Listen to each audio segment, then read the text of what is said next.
Irmãos, vamos abrir nossas Bíblias em Colossenses.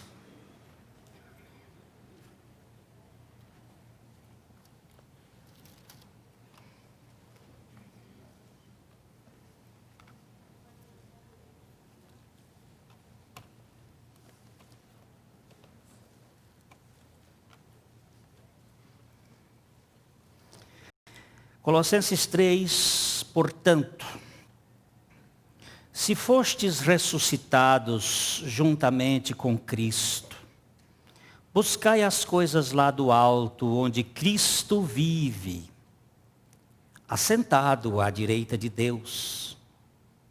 Pensai nas coisas lá do alto, não nas que são aqui da terra. Porque morrestes, e a vossa vida está oculta juntamente com Cristo em Deus. Quando Cristo, que é a nossa vida, se manifestar, então vós também sereis manifestados com Ele em glória. Querido Pai, mais uma vez nós vamos diante do Teu trono de graça para Te suplicar que Tu fales a nós pelo Teu Espírito, que Tu nos dês a visão da pessoa de Cristo, que Tu alargues a nossa compreensão, para que nós vejamos além da letra, possamos ver a pessoa do Senhor Jesus e conhecê-lo e experimentar a intimidade com Ele. Dá-nos esta graça, Pai. Remove os empecilhos do ouvir e do falar, para que nós possamos ter tanto a condição de dizer aquilo que Tu queres, como de ouvir aquilo que Tu estás falando. Glorifica o Senhor Jesus nas nossas vidas. Edifica a Tua igreja. Salva aqueles a quem Tens escolhido desde a fundação do mundo, para que em tudo o Senhor Jesus seja glorificado. Nós oramos no nome dEle. Amém. A vida espiritual é uma vida oculta. É uma vida escondida com Cristo em Deus. É uma vida reservada, por um lado. Mas por outro lado, ela também é uma vida pública. Ela é uma vida de testemunho. Nós precisamos ganhar essas duas dimensões. A dimensão da intimidade e a dimensão da publicidade, da visibilidade. Mas é a vida de Cristo. A nossa vida está escondida, oculta, com Cristo em Deus. É um cofre muito profundo, muito seguro. Ninguém pode arrebatar. É um tesouro esta vida. Nós temos que entender que Cristo, Ele é a origem da vida. Em João, Evangelho de João, no capítulo 1, nos versos de 1 a 4, nós temos aqui a descrição dos primeiros versículos da Bíblia. Os primeiros versículos da Bíblia não são Gênesis 1:1 e seguintes. Os primeiros versículos da Bíblia são João 1 a 4. Estes são os mais antigos versículos da Bíblia. Não cronologicamente, no sentido de escrita, mas no sentido do kairos, do tempo de Deus, do tempo não criado. Aí a gente entra em parafuso, porque não dá para entender. Antes do princípio, esse princípio que está aí, é propriamente antes do princípio. Vamos então ler João 1, 1-4. No princípio era o Verbo, e o Verbo estava com Deus, e o Verbo era Deus. Ele estava no princípio com Deus. Todas as coisas foram feitas por intermédio dele, e sem ele, nada do que foi feito se fez. A vida estava nele, e a vida era a luz dos homens. Vocês percebem, irmãos, aqui, que ele está falando que neste princípio, que eu diria assim, é um princípio antes do princípio da criação, era o Verbo, o Logos, a essência da palavra, o ser que é a imagem do Deus que o gerou. No princípio era o Verbo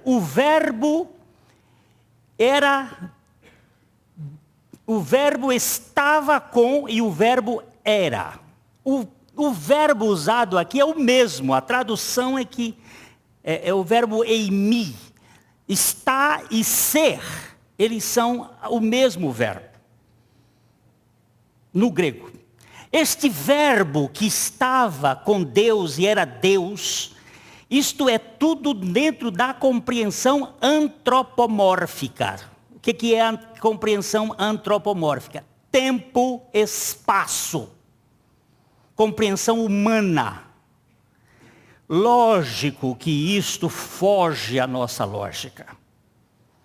Mas aqui ele está dizendo que neste princípio, onde estava o Verbo, que esse Verbo era e estava com Deus, ele era, todas as coisas foram feitas por intermédio dele, todas as coisas foram feitas através dele, e sem ele nada do que foi feito se fez. E ele diz, ele era a vida, ele é a vida, estava a vida nele, e a vida era a energia, luz, o fus, a realidade que gera o homem.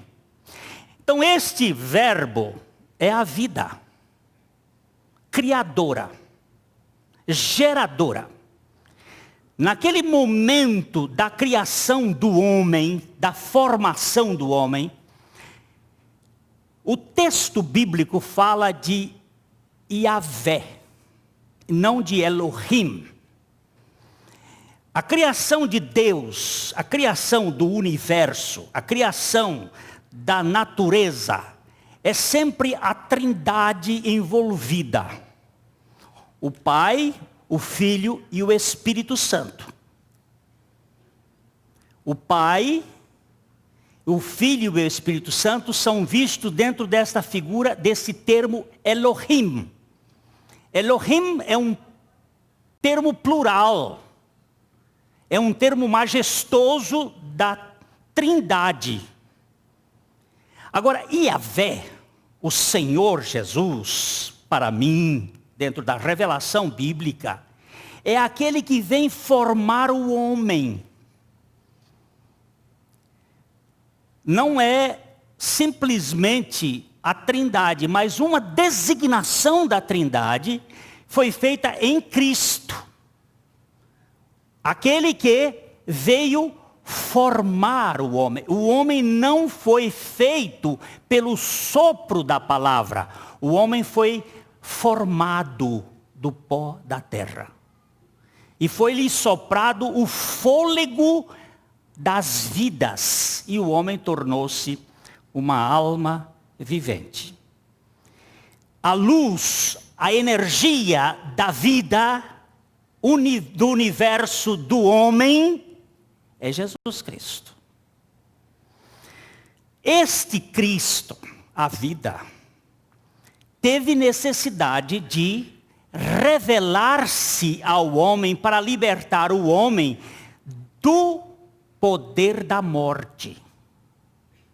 A morte entrou pelo pecado. Lembra-se daquele texto de Romanos capítulo 5, versículo 12, que diz, por um homem, vamos ver se a gente lembra, por um homem entrou o pecado no mundo, e com o pecado entrou a morte, e a morte passou a todos os homens, porque todos pecaram. Então, este princípio do pecado gerou a morte.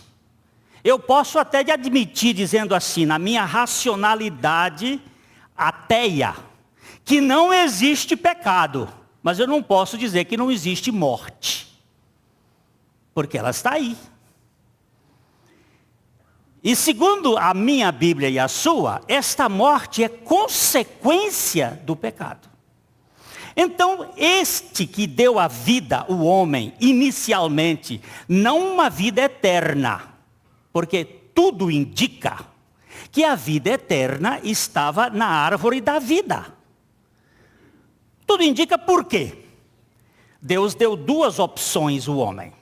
Uma opção era a árvore da ciência do bem e do mal, que havia uma lei. E nesta lei dizia, não comerás, porque se comerdes, morrerás. Aparece a palavra morte. Mas havia uma árvore no centro do jardim, que não tinha proibição, que era chamada de árvore da vida.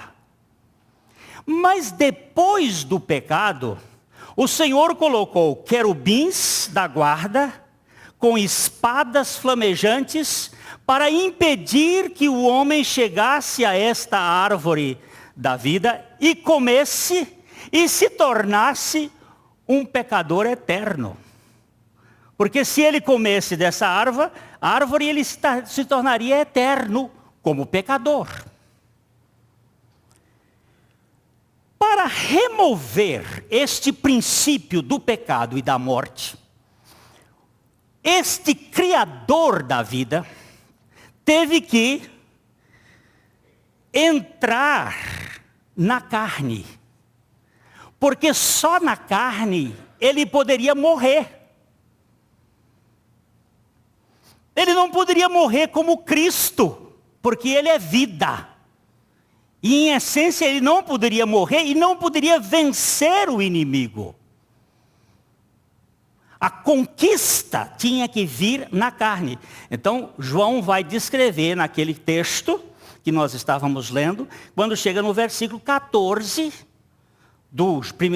de João capítulo 1, ele então diz como é que esta vida se manifestou.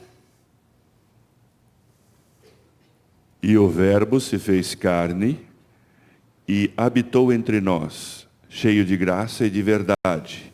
E vimos a sua glória, glória como do unigênito do Pai. Este Verbo, o Criador da vida, a fonte da vida, precisava agora chegar ao nosso território infestado do pecado e da morte.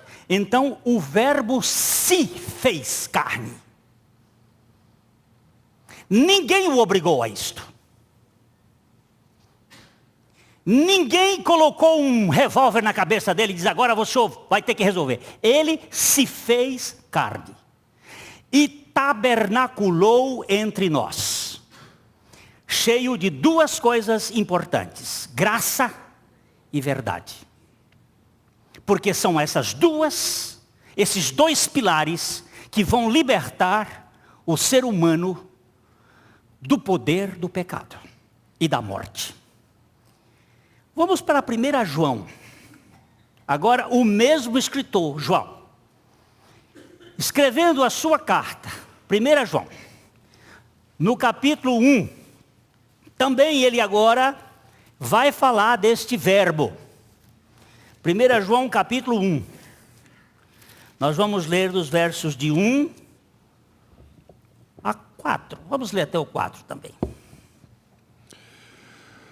O que era desde o princípio, o que temos ouvido, o que temos visto com os nossos próprios olhos, o que contemplamos e as nossas mãos apalparam com respeito ao verbo da vida, e a vida se manifestou e nós a temos visto e dela damos testemunho e vô-la anunciamos a vida eterna, a qual estava com o Pai e nos foi manifestada.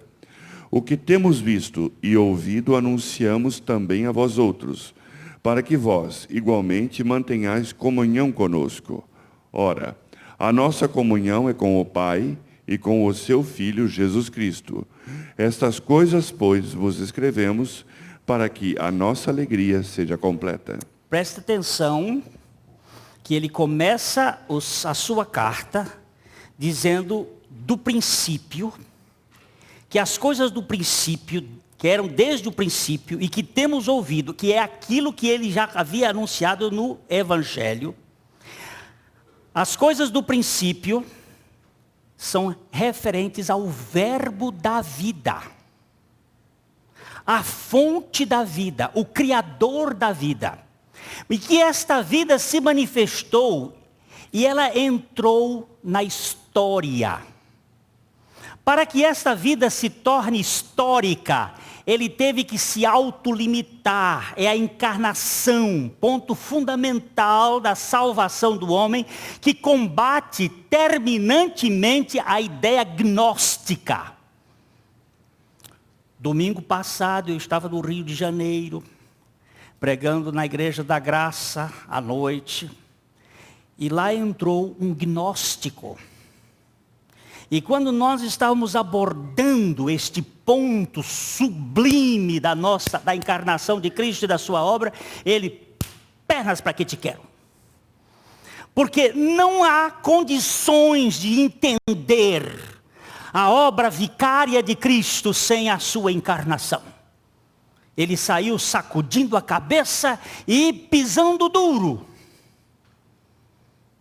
É isso que Paulo está levantando a questão em Colossenses no prognosticismo, naquele protognosticismo que estava ainda incipiente e que veio se tornar o que Don Brown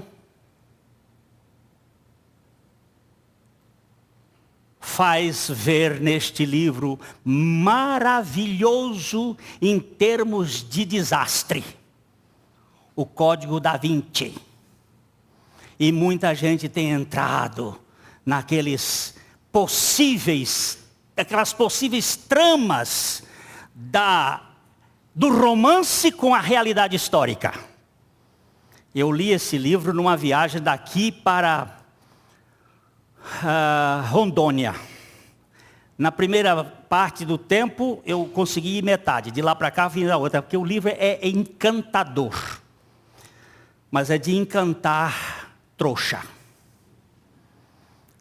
Porque ele leva a uma argumentação. Se você percebe, quando você percebe, você está envolvido.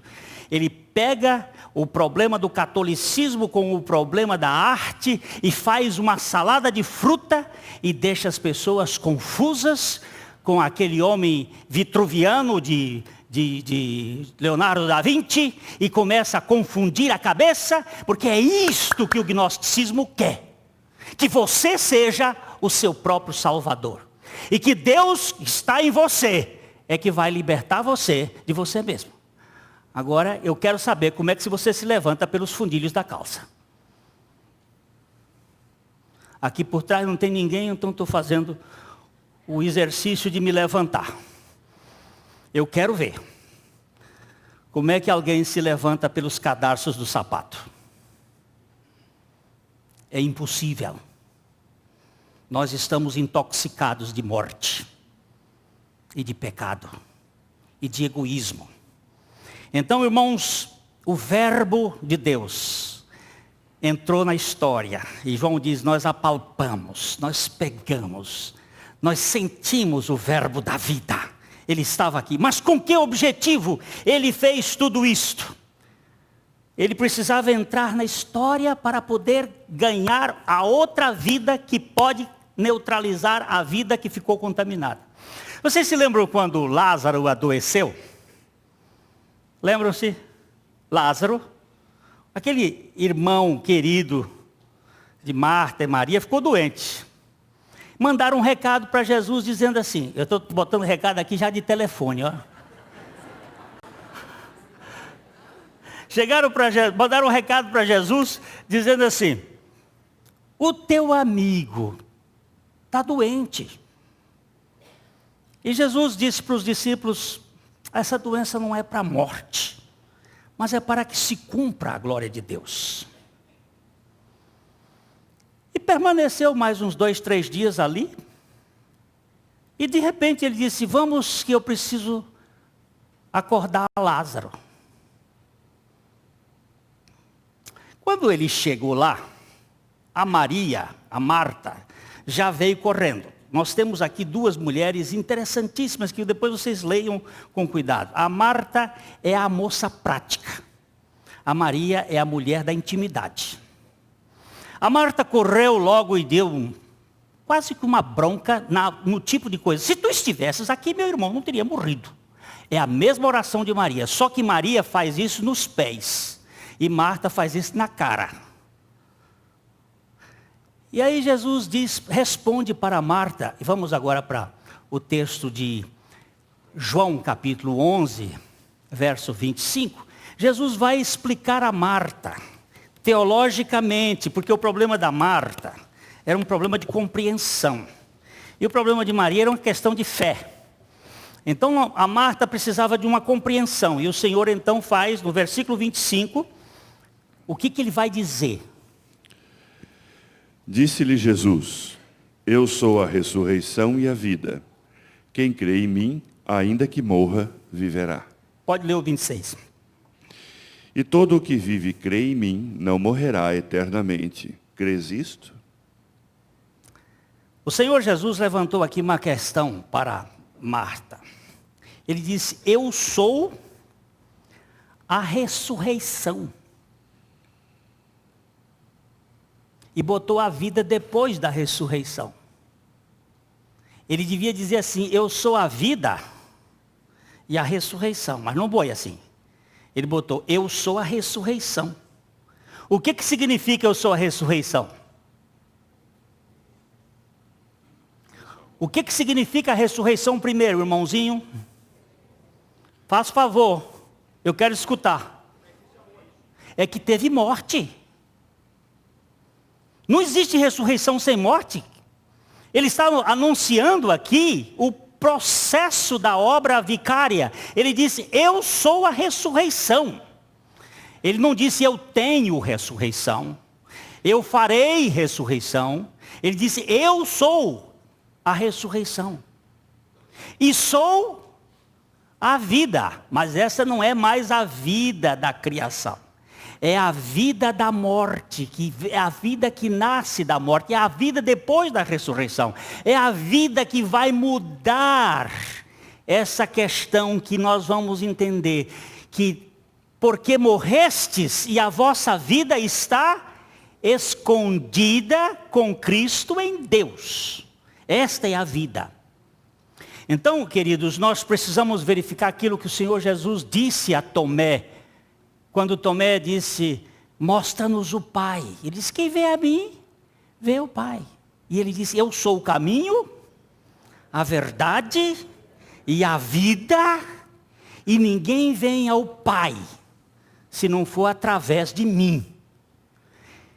É nesta vida que nós precisamos ganhar a dimensão da nossa vida espiritual. A igreja primitiva sabia disto. Eles não estavam pregando outra coisa. Eles tinham uma ênfase. A ênfase da igreja primitiva era Jesus, o Cristo. A pregação era em cima disso. Por exemplo, vou dar 2 exemplos ou 3. Atos capítulo 5, versículo 42. E todos os dias do templo e de casa em casa não cessavam de ensinar e de pregar Jesus, o Cristo. Todos os dias, aonde? No templo. Eles estão ainda em Jerusalém. A igreja ainda não havia sido espalhada. No templo. E aonde? Em casa, em casa. Agora presta atenção nesse verbo. Não cessavam. Não cessavam o quê? De ensinar. Primeiro ensinar aqui, porque eles estavam com a igreja. Ide por todo o mundo, pregai o evangelho a toda criatura. Não é isso? Aí, indo, pregai o evangelho, depois ele diz assim, batizando-os, vamos ver se a gente lembra? Em nome do Pai, do Filho e do Espírito Santo, ensinando-os a guardar. A igreja precisa de ensino, mas que ensino? Primeiro ele diz, ensinando Jesus o Cristo. E pregando Jesus o Cristo. Por que esta ênfase? Porque Jesus o Cristo tem tudo o que nós precisamos para a nossa salvação e para a nossa santificação. Jesus o Cristo, Ele é o pacote total de Deus para a nossa falência completa. Então tudo que Deus tem está realmente nessa pessoa. Eu disse que dava um outro exemplo, vamos dar. Atos 8, aí a igreja já estava espalhada. Estevão tinha morrido, a igreja espalhou, Atos 8, 12. A igreja tinha se espalhado e Filipe estava pregando, chegou a Samaria. Quando, porém, deram crédito a Filipe, que os evangelizava a respeito do reino de Deus e do nome de Jesus Cristo, iam sendo batizados, assim homens como mulheres. Olha, você está vendo que era... E ele saiu e começou a pregar a respeito do reino de Deus e do nome de Jesus Cristo. Veja o verso 35, irmão Renato. Então Filipe explicou. E começando por esta passagem da Escritura, anunciou-lhe a Jesus. A Jesus. Parou o eunuco ia lá na sua carruagem. Eunuco seria hoje o Manteiga do Lula. Aquele era o tesoureiro da rainha Candace, da Etiópia. E ele ia lá lendo o livro. As pessoas liam em voz alta. Até hoje, os judeus, provavelmente ele estava vindo de Jerusalém, depois de ter adorado. Os judeus tinham o hábito de ler os textos bíblicos, e até hoje você encontra lá no muro das lamentações, e nos lugares você encontra aqueles judeus lendo, e eles ficam naquele movimento, que dizem que era um movimento do camelo, que eles iam viajando, não é? E eles ficavam lendo em voz alta. E você encontra eles lendo o texto bíblico em voz alta. Ele ia lendo. E o Espírito de Deus disse a Filipe, encosta. Filipe deu uma de maratonista, porque era uma biga. Chegou ali na carruagem, encostou, e ele estava lendo o profeta Isaías no capítulo 53. E o Filipe fez uma pergunta, entendes tu o que lês? E ele disse, como eu vou entender se não há ninguém que me pregue? E convidou o Filipe para entrar, e Filipe sentou ali, na cocheira ali, começou a conversar com ele, e daquele texto, começando naquelas escrituras, anunciou-lhes Jesus. O que eu quero dizer, irmãos, é que aqui que está o buzilis da questão. Depois você procura lá no dicionário. É só para criar confusão um pouquinho com a mente. Você vai descobrir o que é esta questão que Madame Guyon, aquela católica, disse: se você perder este foco da revelação de Cristo, você perde tudo. Você vai entrar na religião, nos meandros da teologia, da lógica, da explicação, mas que dê a intimidade, que dê a vida oculta. É Cristo. Cristo precisa ser anunciado. Foi isso que Paulo fez. E quando ele levou aquela surra, porque ele se meteu num trabalho lá de exorcizar a adivinha, que dava lucro. Você sabe que lucro, o bolso é a coisa mais sensível do ser humano. É o órgão mais sensível. Paulo expulsou aquele poder maligno de adivinhação daquela moça. Por causa disso ele levou uma surra, foi lá para dentro da cadeia com os pés. Mas Deus tinha alguma coisa, eles cantavam louvores à meia-noite, de repente veio o terremoto. Eles são soltos. E o carcereiro pega a espada para se matar. E Paulo, não sei como pode ser escuro, não tinha luz. Ele disse, não faças isto. É revelação. Não faças isto. E ele disse, o que eu faço então? E Paulo disse, crê. Em quem?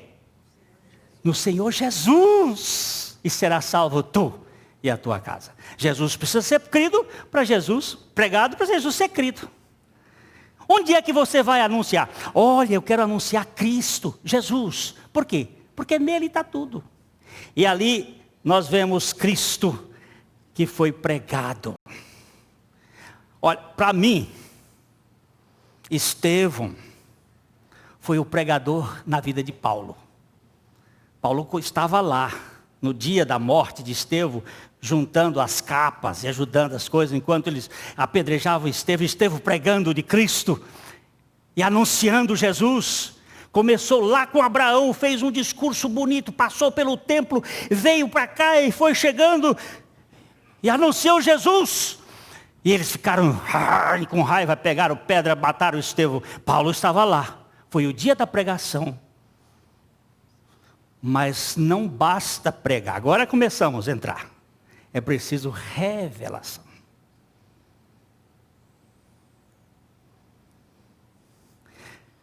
Creu? Agora precisamos de revelação.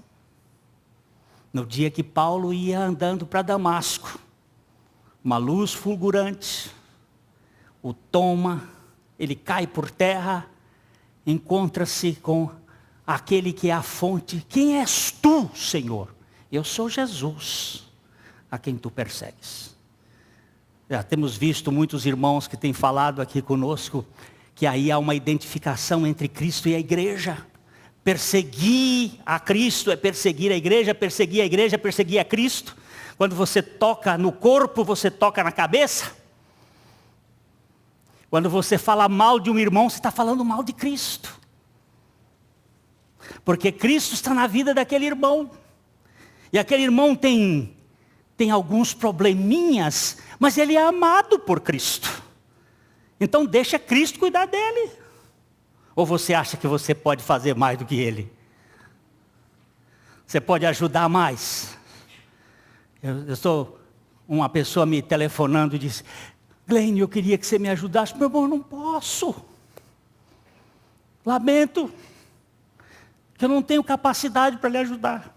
Eu posso ir com você diante do trono de Deus para dizer, Senhor, tem misericórdia desse meu irmão. Por favor, irmão, entenda o que eu quero falar aqui agora. Eu não sou nada contra as metodologias humanas, mas elas são limitadas. Nós precisamos ir ao trono da graça e levar as pessoas para diante do trono da graça, na presença daquele que pode resolver as questões. Eu não posso, tu não podes, nós não podemos. Podemos sim ser canais, podemos sim ser canos onde esta água vai chegar, mas não, por favor, vamos pensar aqui, é Ele que tem que fazer essa obra. Paulo diz uma coisa linda em Gálatas, capítulo 1, versos 15 e 16. Quando, porém, Ao que me separou antes de eu nascer e me chamou pela sua graça, aprove revelar seu Filho em mim, para que eu o pregasse entre os gentios, sem detença, não consultei carne e sangue. Olha, ele fala da coisa importantíssima, revelação. Quando aprove aquele que me chamou, eu fui escolhido já no ventre da minha mãe, mas ele me chamou e aprove a ele revelar quem? Revelar Cristo onde? Em mim. Este Cristo que se manifestou lá fora, que veio, precisa ser revelado agora em nós. Em nós. O Bill hoje citou um texto bíblico do Velho Testamento, do Salmo 128, e que diz assim: alegrei-me, 122, alegrei-me quando me disseram, vamos à casa do Senhor. Este texto está ultrapassado.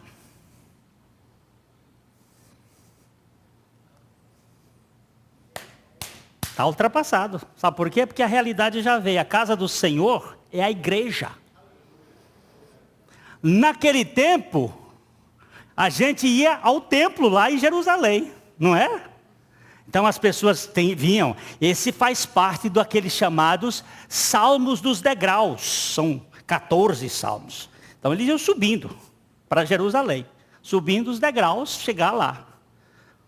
Vamos, alegrei-me quando me disseram, vamos à casa do Senhor. Mas hoje não. A casa do Senhor está aqui, em nós. Eu virei e farei neles morada. Em cada crente e em todos os crentes. Como disse o pastor Thomas hoje pela manhã, no partir do pão, aquele pão partido, dividido em cada corpo, é a universalidade do corpo de Cristo, entrosada em cada pessoa. Cristo em nós, Cristo em vós, a esperança da glória. Isto é a grandeza. Hoje a casa de Deus somos nós, tanto como pessoas, como igreja, corpo. Aonde que eu vou? O enoteísmo acabou. O que é enoteísmo? Era a ideia de Jacó. Qual era a ideia de Jacó? Meu Deus ficou na casa de meu pai. Aí ele pôs uma pedra e botou Betel. Aqui é a casa de Deus. Mas a casa de Deus não era ali. A casa de Deus, ela é móvel. Eu vou contar um segredo para vocês. O templo de Jerusalém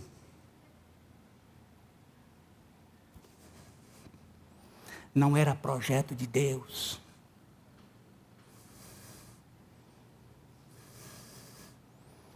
O templo foi uma permissão. Depois você vai ler lá no livro, viu? De Crônicas. Deus não queria o templo. Mas Davi meteu-se a construir templo. Deus mandou fazer o tabernáculo. O templo é projeto de Davi, não é de Deus. Mas Deus é bom demais, Ele permite. Mas o templo era uma coisa que fixava. Enquanto que o tabernáculo era móvel. E Ele não vai restituir templo, Ele vai restituir. O Israel vai restituir templo. Mas Deus vai restituir o tabernáculo de Davi que foi caído. E o tabernáculo de Davi caído é a igreja. É o povo que é feito, que anda. Irmãos, nós precisamos entender a revelação de Cristo. Em cada tábua do tabernáculo. Em cada parte dos móveis. A ação de Cristo dentro do corpo de Deus. Nós precisamos ganhar esta revelação de que quanto mais descontente estiver uma pessoa, menos revelação ela tem de Cristo. Guarde isto. O seu contentamento equivale à maior revelação de Cristo. Vamos ler João capítulo 15, versículo 11. Tenho-vos dito estas coisas para que o meu gozo esteja em vós e o vosso gozo seja completo. Nas palavras de Jesus e na intimidade, esse texto de João 15, eu sou a videira, meu pai é o agricultor, o viticultor, e vocês são os ramos.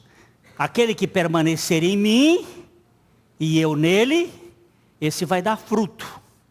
E ele começa a falar dos frutos, e um desses frutos ele diz assim: é o gozo, é a alegria, é o contentamento. Se eu estou descontente, isto prova que deve ter algum obstáculo entre a minha fusão e Cristo, a minha junção. Porque ele diz, para que o meu gozo esteja em vós e o vosso gozo seja completo. Como é gostoso a gente conviver com pessoas que têm comunhão com o Senhor. Foram poucos que eu tive o privilégio, mas era de babar, de ficar ali assim. Eu vejo, por exemplo, uma pessoa, vou dar um exemplo, irmão Dino, você andando com ele. Eu andei com ele aqui e ele olhava as coisas e dizia assim: oh, Senhor, que lindo a tua criação. Oh, via Deus em tudo. E nós, fumaça, poeira, calor, falta de chuva, poluição. Ó, Senhor. É bom a gente conversar com gente que anda intimidade, contentamento e revelação de Cristo. Contentamento e revelação de Cristo.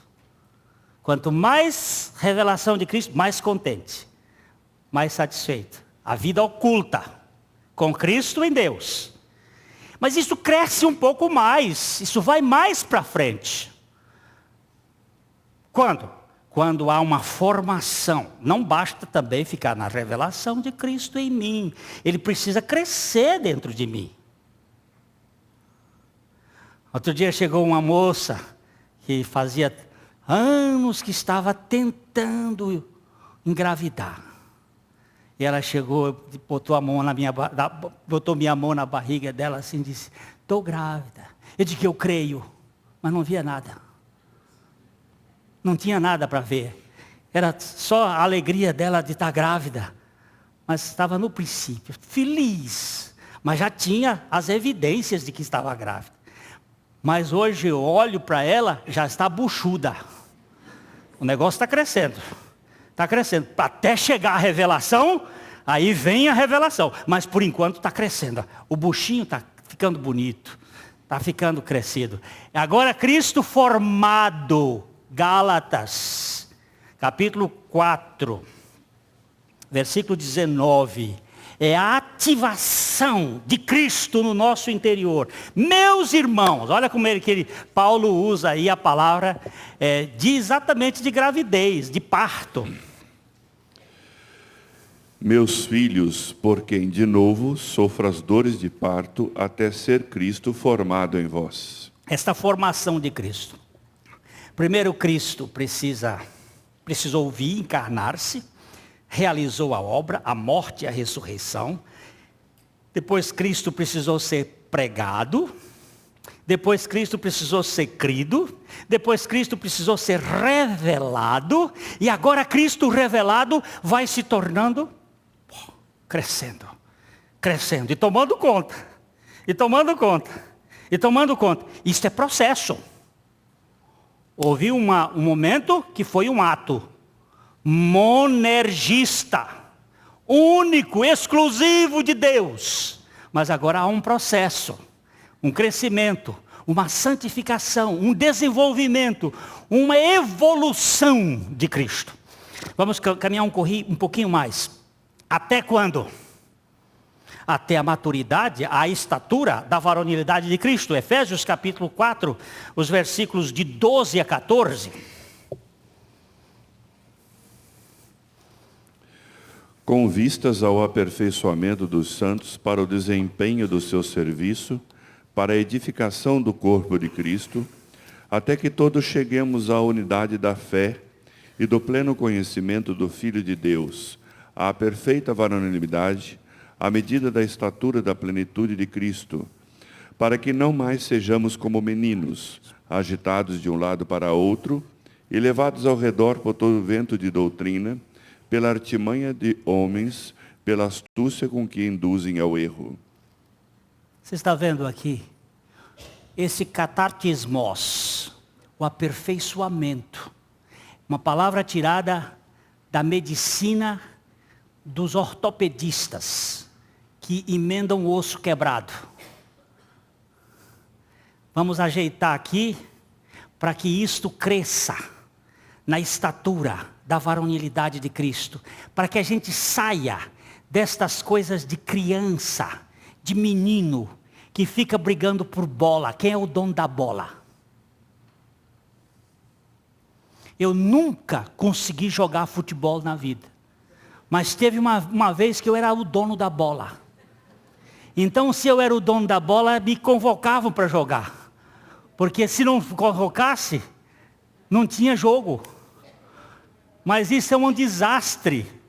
Falar em jogo, o que deu no Corinthians hoje? Caiu? Só amanhã? Segundona. Misericórdia. Hoje não se pode nem ler 1 Coríntios capítulo 4, né? Mas, irmão, deixa eu dizer uma coisa para os irmãos. Que eu posso fazer ficar brigando porque eu sou dono da bola, o outro não é dono da bola? Essa infantilidade, nós precisamos evoluir, crescer, dar espaço para outros, irmãos do corpo de Cristo, maduros, crescendo, evoluindo. O que é isto? É a vida oculta de Deus, de Cristo em Deus. Onde está esta vida, queridos? Só um pouquinho mais, tenham paciência comigo. A vida espiritual da ética do Sermão da Montanha. O Sermão do Monte é a ética do reino. É a ética de Cristo para o povo dele. O capítulo 6, ele fala das coisas ocultas. Ele fala de 3 coisas que não podem ter visibilidade. Eu vou ser rápido para a gente, depois eu volto isso aqui no outra vez. As contribuições não podem ser ditas. A oração e o jejum não podem ser visíveis, porque eles falam de intimidade. Estão tratando de posse, estão tratando de comunhão, estão tratando de quebrantamento. São coisas invisíveis. É para ser feito no quarto, oculto. É para ser feito com o cabelo penteado, arrumadinho. É para ser feito com uma mão e a outra não contar, não tem relatório. É obra oculta da obra de Cristo que está no ser humano. Pastor Thomas falou hoje de problema da imoralidade, da pornografia, do voyeur. Eu estou lá no meu quarto de hotel. Ninguém está me vendo, estou sozinho, minha mulher não está lá. Eu estou livre. e tem um filme pornográfico, eu posso ver. Posso, sou livre. Mas eu não preciso de vigia do irmão, nem da minha mulher, nem de ninguém. Eu preciso da guarda do Espírito de Deus, que isto aqui é podre. Como eu não vou comer um bife estragado, que vai me dar desinteria, eu também não devo colocar dentro dos meus olhos aquilo que não presta. Mas eu não preciso de ninguém para me vigiar. Isto faz parte da vida oculta. A vida de Cristo que está em mim. E quando eu estou lá olhando, o Senhor diz: filho, tem outra coisa. Tem o Corinthians para jogando, olha lá. O Corinthians, vamos assistir o Corinthians. Vamos assistir, mesmo sofrendo com os nossos irmãos corintianos. Irmãos, isto é coisa invisível. Ninguém precisa saber disto. Você não precisa contar para ninguém. É vida íntima, é vida oculta. A parte, agora quero só dizer um pouquinho assim. Nós temos uma parte secreta e nós temos uma parte pública. A parte secreta nós não contamos para ninguém. Mas a parte pública é o testemunho. Agora sim. Esse é o testemunho. Mas preste atenção. Vamos ler esse rapidinho aí, Renan. Mateus 5, 14 a 16.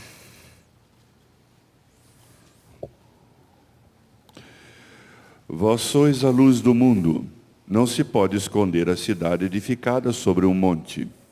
Nem se acende uma candeia para colocá-la debaixo do alqueire, mas no velador, e alumia a todos os que se encontram na casa. Assim brilhe também a vossa luz diante dos homens, para que vejam as vossas boas obras e glorifiquem a vosso Pai que está nos céus. Lembre-se de uma coisa, irmãos. Essa parte visível, nós somos a vela, mas a luz é Cristo. A vela vai ser consumida, mas a luz vai brilhar. Para que vejam a vossa luz. Essa luz é Cristo. Ele disse: eu sou a luz da vida. Isso está em João capítulo 8, verso 12. Não vai ler agora não, que não dá tempo. Mas é a luz da vida. É a luz que está dentro, que vai alumiar. Você não vai ver a vela, você vai ver a luz, a candeia. Esta é o testemunho de Cristo. Irmão, deixa eu dizer aqui para aquele que está sofrendo aí com o problema da pornografia. Eu também sou tentado. Tenho lutas, mas tenho Cristo. E você também. E esta vida está oculta. E ela se manifesta na sua graça. Não pense você que estamos imunes. Olha lá. Aqui não tem ninguém, nem Hulk, nem He-Man. Tem gente de pé de barro, que sofre, que precisa da graça de Deus e da vida do poder do Espírito Santo. Mas eu quero terminar. Ele disse: para que vejam as vossas boas obras. Só para você guardar uma coisa: obras e boas obras. Obras são nossas. Boas obras, uma árvore má não pode dar bons frutos. Jesus disse isto. Para ter boas obras é preciso Cristo.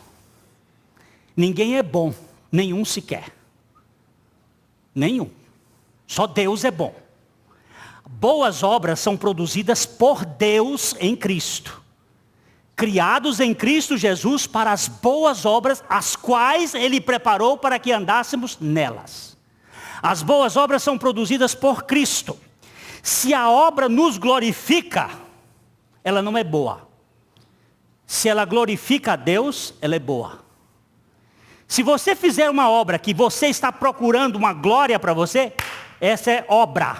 Se você faz uma obra que glorifica a Deus, esta é boa obra. Está definido ou está confuso ainda?